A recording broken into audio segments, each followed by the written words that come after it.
Welcome to the Real Estate Espresso Podcast, your morning shot of what's new in the world of real estate investing. I'm your host, Victor Menasce. If you're loving what you're hearing on the Real Estate Espresso Podcast, go out and tell 2 friends today. Show them how easy it is to subscribe to the show. The Real Estate Espresso Podcast can be heard on more than 20 different platforms. And wherever you listen to podcasts, you're sure to find the show. Go spread the love around. Why keep all this goodness to yourself? On today's show, we're talking about what's happening in the world of construction. The supply chain shortages of the pandemic are continuing as China pursues its zero-COVID policy. New lockdowns have been ordered in Guangzhou, one of China's largest manufacturing hubs, and many other centers throughout the nation. So much of what we buy is sourced from manufacturing in China. But shortages are not only about materials, it's also about labor. And there's no doubt that some tradespeople are busy with a backlog that for many stretches 18 months or more. These were projects that were committed back in 2020, and once those projects are started, they have to finish. Increasingly, I'm finding that lead times for both material and labor have shrunk to close to pre-pandemic levels. As a case in point, I was told that the electric utility had a 6-month backlog to conduct a site survey for a new service. The design and engineering for that new service could only start after the utility had conducted their site visit. Well, you can imagine the feeling of panic that washed over me when I heard that forecast. In actual practice, the site visit happened in under 10 days, and service provisioning was scheduled for a week later. Some of these lead times are becoming matters of urban legend. Order lead times for kitchen cabinets were forecast at 16 weeks from the supplier. The order was placed in the last week of October, and now the factory forecast is for delivery by the end of 7 weeks, nowhere near the 16 weeks that were originally forecast. Electricians were said to be booked 4 months in advance. I managed to get a pre-wire scheduled in under 2 weeks. These are very specific examples. Now, there are some material shortages. For example, there's a very specific type of 4-inch conduit that's approved for underground electrical service.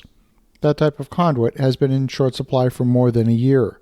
But rather than force months of delays on projects, the electric utility has temporarily approved a similar-sized flexible conduit for use underground. The public health authorities that are notorious for taking a long time to review plans are also giving rapid turnaround time in multiple jurisdictions. When there are labor shortages, I'm seeing these situations that crop up. A single isolated construction worker might be hungover from the night before and didn't make it to work. Well, that sort of thing is not a reflection on the economic environment. It's isolated to the individual. Across the entire world of construction, we're starting to see lead times and labor costs coming down to earth. We've received insane quotes from some contractors earlier in the year. Those same contractors are coming back on bended knee with a very conciliatory tone. We've seen lumber prices hovering around $450 per 1,000 board foot over the last couple of weeks. That's down from $1,450 at the peak in May of this year. That's a 69% reduction in lumber prices since the peak. Back in 2019, prior to the pandemic, we routinely saw the cost of framing of a new house average around 18 to 20% of the total cost of a build. During the pandemic, that rose to nearly 40% of the cost of a new home. We also saw major increases in labor and increases in the cost for heating, ventilation, and air conditioning in particular. Here, too, we're seeing sanity return to the entire process. We're seeing inventory in the supply chain, and we're seeing shadow inventory that's been hoarded by contractors and subcontractors in the construction value chain. We're seeing that shadow inventory starting to be made available. This has created an opportunity to build again at reasonable costs and in reasonable time frames. I'm seeing some quotes slightly elevated compared with 2 years ago. Some subtrades like, for example, plumbing and electrical are coming in about 10% higher than in early 2020.